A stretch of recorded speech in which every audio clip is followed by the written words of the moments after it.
Liberal leader Mark Carney is headed back to Ottawa today after he canceled scheduled campaign events. And this is, of course, to deal with the fallout of auto tariffs that were announced by U.S. President Trump yesterday afternoon. Now, the auto industry is Canada's second largest source of exports to the U.S. Many workers across the country wondering what's next. They are breaking for impact. For more this morning, we are joined from Windsor by John Dagnolo. He's the president of Unifor Local 200. Thanks for being with us this morning. Well, thank you for having me. First of all, your reaction when this news came out yesterday afternoon? It absolutely makes no sense. It's heartbreaking. I'm thinking of my members and the impacts going to have across our province. Windsor's just on the border of Detroit. We actually just have a river in between us. We share a lot of things together, and this is absolutely devastating. And I know it's devastating on the other side of the border because they know how close we are and what we do for that community on the other side.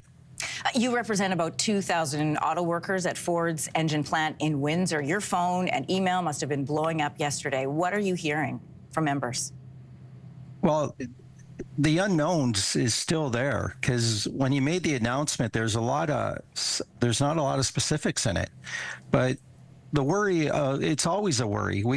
I have a senior plant, and when you look at what we went through, and most of the people in my plant went through the recession times and seeing the impact it had on our community. When we had 6,300 workers, we went down to 1,200, and people lost their homes.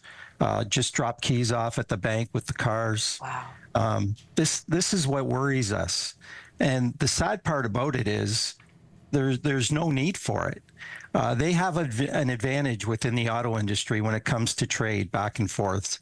So to say what he's saying is not true, and it's very frustrating. And I can give you an example. I have 2,000 workers that supply engines to for the F-150 truck and the Super Duty trucks, and those engines go across the water, and it employs 15,000 employees in the States, from Kentucky truck to Ohio and Michigan. So to say that they're at a disadvantage makes absolutely no sense. I know that we're still waiting for details, although this executive order was signed. We don't know the details. It starts at, around 2%. We don't know when it is incrementally going to go up. So as you point out, a lot of unknowns. But another thing that was mentioned from the Oval Office yesterday was when President Trump said they are going ahead. They are already doing land surveys to build the factories in the United States. He's repeated this, that he wants everything built south of the border. Where does that land with you, and how do you message that to your members going forward, that the auto industry as we know it might permanently be changed? Well, at one time we had what you called the auto policy, and what that was, for every car built in Canada, you had to produce one in Canada. You also had to produce the parts in Canada. So we have to go back to that. The World Trade Organization stepped in and said that's unfair. But right now, the World Trade Organization is obsolete when it comes to United States. So we have a trade agreement with them already, and he's already thrown that out in the garbage. So we have to look at making sure we have 2 million vehicles that are sold in Canada, which creates a lot of jobs in the United States, by the way.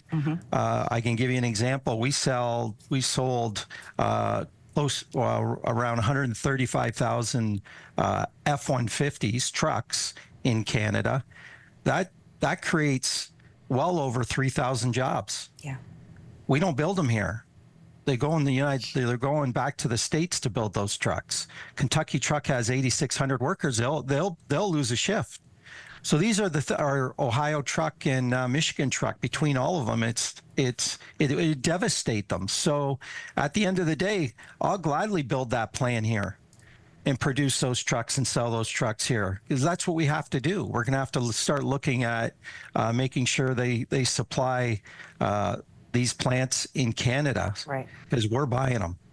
Liberal leader Mark Carney, as we've heard us mention, he has canceled all his other appearances. He's heading back to Ottawa. He's meeting with the Canada-U.S. cabinet today. What are you looking for from Ottawa? Well, I'm looking for Ottawa to continue to negotiate, to continue to discuss the challenges that will happen. You just can't lift my plan up and move it over there. I'm sure the Prime Minister is going to talk about the fact that, I have well over 100 CNCs. These just one CNC takes years. These are machines that help cut the cranks and the blocks and making sure they're there to perfection.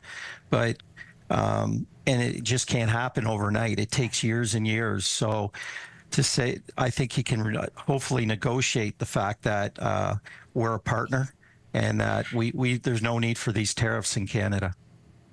Doug Dagnolo, president of Unifor Local 200, thank you so much for joining us this morning. Lots of uncertainty, but we appreciate you being here. Thank you. Oh, thank you for the opportunity. If you like that video, make sure to subscribe to the Your Morning YouTube feed, where you can find all kinds of new content posted every weekday morning.